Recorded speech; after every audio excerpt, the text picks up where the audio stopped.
Dr. Elst, is yoga Hindu? Yeah, that has been a very much debated question lately, because some anti-Hindu forces in India insist that it is Hindu and that therefore it is bad and should be shunned by a secular So at least they're government. truthful.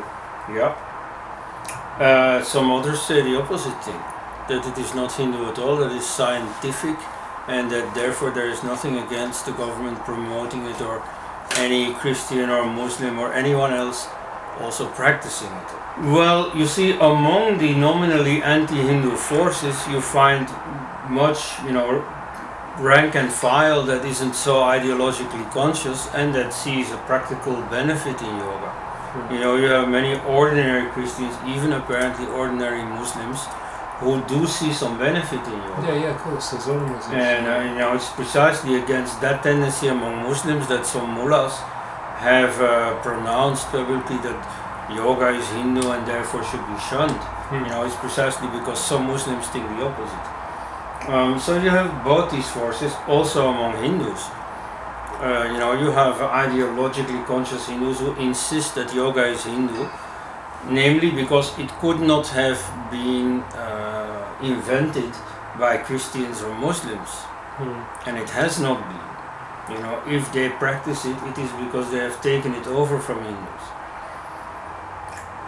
And then you have the special category of what I would call spiritual entrepreneurs who sell yoga and who therefore have an interest in softening up their potential public and therefore telling them that okay, yoga is not Hindu, you can safely practice it, it will not endanger your Christianity or whatever.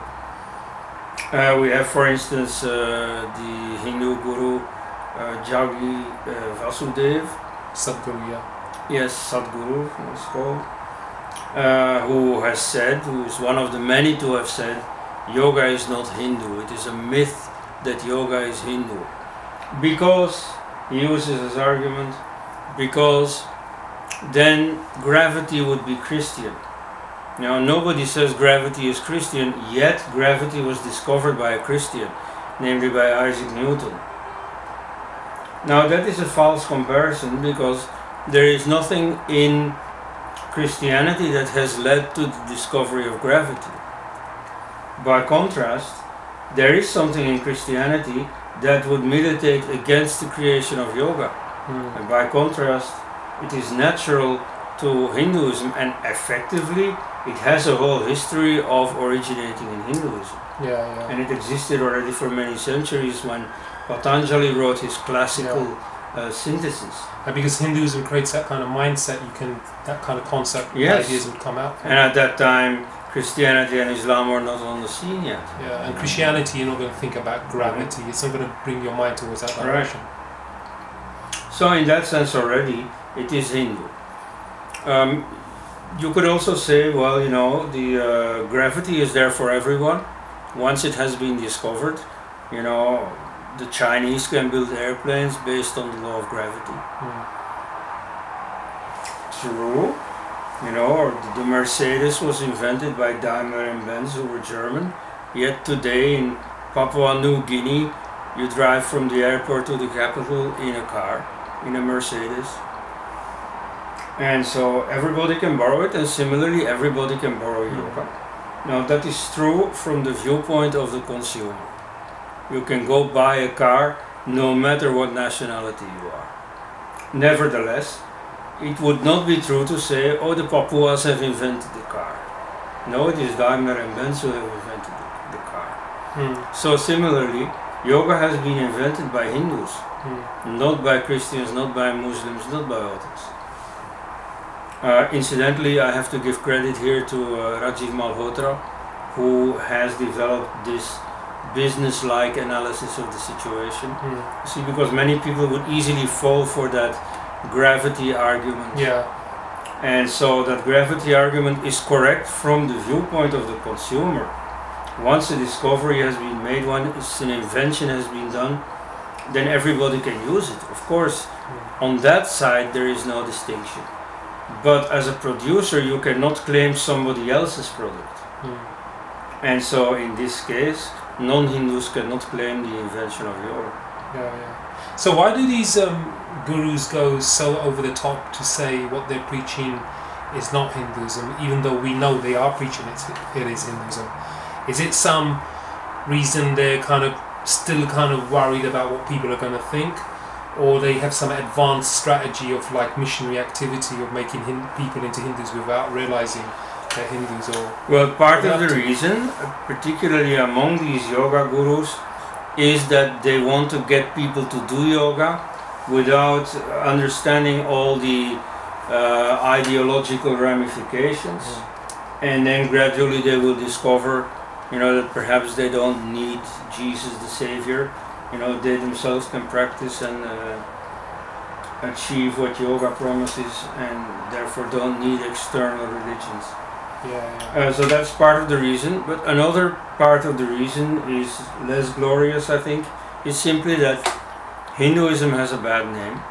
It is profitable to say that something is not Hindu, because if you admit that it is Hindu, well, immediately a large part of the audience will be turned off, because anything Hindu has to be, of inferior quality. But then, at the same time, Hinduism is quite popular as well. When you see it around in the West, there are people openly who do say, yes, I'm a Hindu. You're seeing that more and more now. Yes, you see, among media people, among academics, we tend to focus too much on people of the same kind in other countries and what they say, and so it's a closed circuit. Western media correspondents in Delhi hang out with the Indian secularists, meet each other in the cocktail circuit and so on, and so it's very incestuous. But if you get out into the wider society, you get a very different impression. Totally. Like the New York Times can write against Hinduism any amount it wants. But at the same time, in common American society, you do find a lot of flocking to Hindu gurus. Oh yeah, many. And you get two types. One who might just say, I'm not a Hindu, I'm all religions, but I am into Hindu philosophy. But you also get the other type say, no, I am actually a Hindu. I am a proper Hindu. Right. So you're seeing more of that coming out now, more and more and more, because as Hinduism's getting more global. And I think that's why sometimes this whole idea of nationalism actually limits what Hinduism is. These Hindus, when they go on about being nationalists, they actually limit the power of Hinduism itself. Right, yes. You see, nationalism is less and less relevant. You see, I don't want to criticize the use of the nationalist model in the 1920s. But that's long ago. The world has changed, and so the Hindu nationalist or Hindu activist thinking should evolve with it. And in this case, it practically means a rediscovery of Hindu traditions. Because in the 1920s, the British influence was very strong. The pressure on Hindus to please the overlords, to also declare themselves monotheistic and so on, that was strong and to some extent understandable. But there too the world has changed very much. I think it's really time for Hindus to come into their own.